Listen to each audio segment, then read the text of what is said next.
Yo, guess who's back with another video? Yeah, it's a little earlier than, you know, how the time period, the waiting period in between. So from 10 days or something, I think it's shifted to a little earlier now. So I see that as an absolute win, by the way, first of all. And if you're watching my videos now, like, and if you're new to the channel, welcome to the channel. Please consider subscribing so that, like this advice gets through to a lot of people. And then on top of that, I'd also like it if you did, because my channel statistics increases and stuff, and then you can also like the video if you really like the advice that you heard in this video. Yeah, the reason I have headphones on for a change is because this fan is on. It's kind of hot in here. So yeah, besides that, let's get to it, right? So this video is probably titled "Anger: The Double-Edged Sword." What's that supposed to mean? Well, it means that your anger could lead you to complete downfall, or it could have some play in your success. Oh, how does that make sense? You might be wondering to yourself, like, if like mostly people like they only speak negatives of the anger, right? Like, oh bro, that guy had just had an outburst and then he did the craziest thing, and then bro, that guy just cannot control his temper. Well, so let me get this clear first off. Okay, the kind of anger that actually benefits you is the one that's controlled. Like, let's just say you have it under control, uh, and only then you will see the actual benefits from it. So like, let me just give you the illustration of two people, right? One of them is just a dude who gets angry very easily, and well, shocker, it may come as a shocker to many people, but I was one of those people, right? I used to get angry for every reason possible. Like, I just used to get pissed off for no reason. I mean, I still do, but working on it, right? It's a slow process.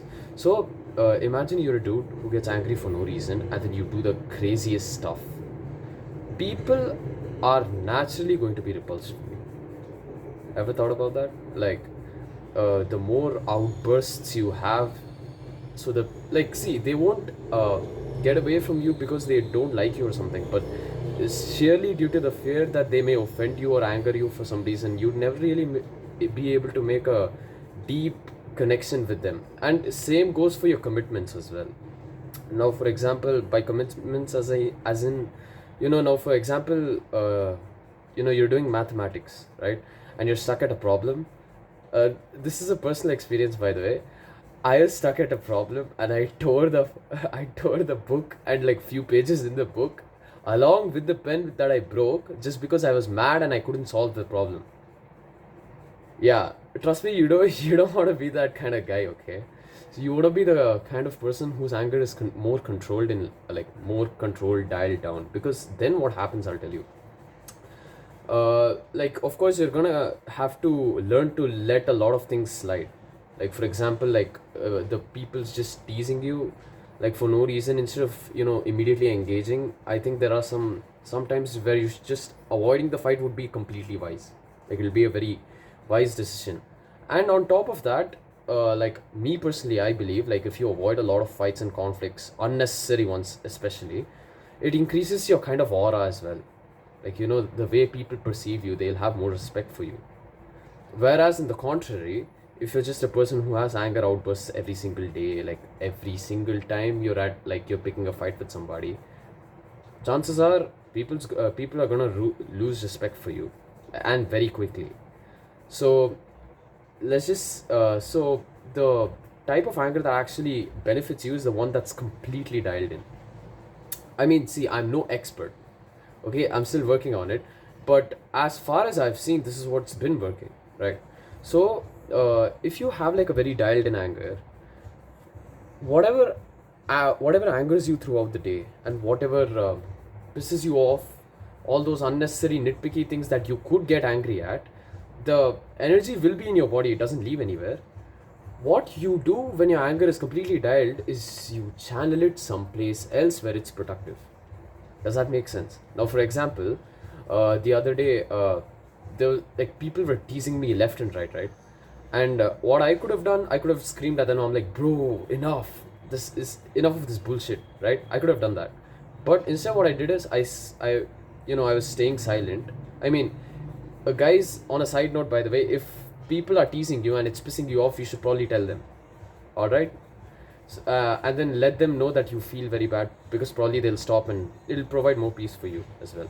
But besides that, okay, they were teasing me left and right, and at that moment I'm like, should I really engage with these people and then talk back to them, or I could remain in peace and give a killer workout in the gym, which is exactly what I did. I was really pissed off. I couldn't look at anybody. I was in the state of very deep rage, and I went to the gym. And guess what? It was a killer workout. Like, it was one of the best workouts I've ever had. So yeah, exactly. So you just need a place to channelize your anger, right? Like, by control, as in, so that's gonna help with a lot of the control, the more dialed in anger I'm talking about. So one way to keep it dialed in is by channelizing it elsewhere, more productive place, like for example the gym. And if you're just angry that you can't get an assignment done, and then you have to do it, it'll give you energy for that as well. Because I'll tell you a story. I also wanted to do an assignment or finish a book every single time, and I get angry at myself for not doing it. So I use that anger as a fuel to actually get the stuff done. So you see what I mean? So the dialed in anger actually helps, because it acts as an instant power boost for some reason. And here's another, like, moral, like, for me it's kind of moral, okay? So it's just advice, so if you want you can take it. Like, basically it's like this: if your anger is really dialed in, and then you get angry at very very, if you're only very very triggered, chances are you deserve to be angry at that time. You know what I mean? So you're actually getting angry for a valid reason, and your anger and you show that anger only because it has pissed you off to the point where it has taken you to the brink of your temper. Does that make sense? So if you're a type of person who doesn't get angry that easily, and you're actually pissed, like, it's like making the nice teacher angry.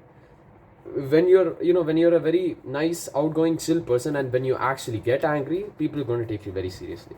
I mean, this doesn't mean I want you to throw rage outbursts or something and then go say something to your friend, fight with them, or I don't know, punch walls or something. That's what I used to do.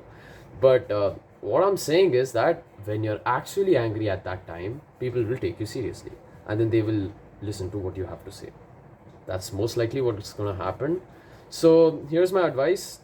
If you have a lot of anger, and if you're a very hot-headed person like myself, if you're a very hot-headed person, I suggest you just keep your anger really cooled off. Like, so one of the ways that can help is by doing meditation or stoicism, like one of these practices. And find a channel to get the rage out. You know what I mean? So find, like, a hobby or something specific that will help you cool you off, right? Yeah, this is my advice. Thanks for watching.